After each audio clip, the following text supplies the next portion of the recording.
أعوذ بالله من الشيطان الرجيم بسم الله الرحمن الرحيم قالوا ادع لنا ربك يبين لنا ما هي قال إنه يقول إنها بقرة لا بارض ولا بكر أوان بين ذلك فافعلوا ما تؤمرون.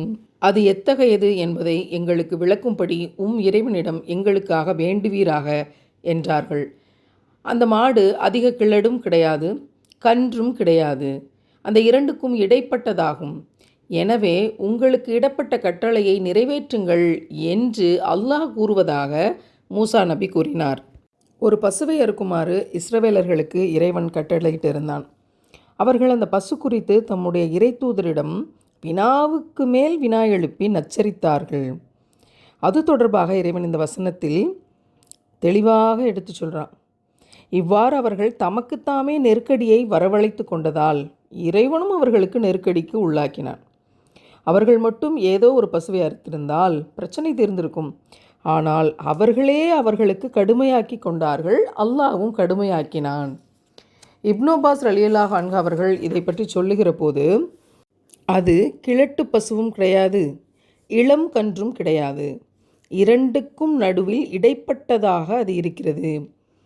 இதில் என்ன ஒரு விஷயம் அப்படின்னா, எல்லா விதமான பசுக்களிலும் கால்நடைகளிலும் மிகவும் வலுவானதாக அழகானதாக இருக்கக்கூடியது நடுப்பட்ட இடைப்பட்ட காலத்தில் இருக்கக்கூடிய கால்நடைகள் தான்.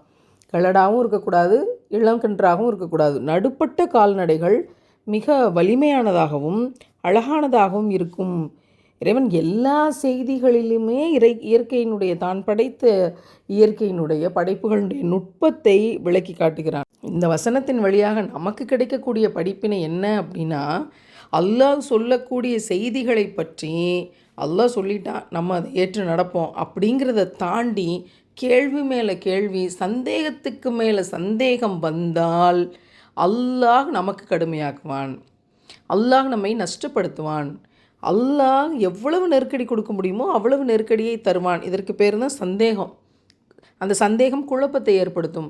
அந்த குழப்பம் எல்லா விதத்திலையுமே தீமையை தான் ஏற்படுத்தும். எனவே சந்தேகப்படாதீர்கள். இறைவன் ஹலால்னு சொன்னதை யோசிக்காமல் கடைபிடிப்போம், இறைவன் ஹராம்னு சொன்னதை யோசிக்காமல் தடுத்து கொள்வோம். அப்படி நாம் இறைவன் சொன்னதை சந்தேகம் இல்லாமல் ஃபாலோ பண்ணால் குழப்பம் கிடையாது. ஒருவேளை கேள்வி மேலே கேள்வி கேட்டால் இதான் கதி.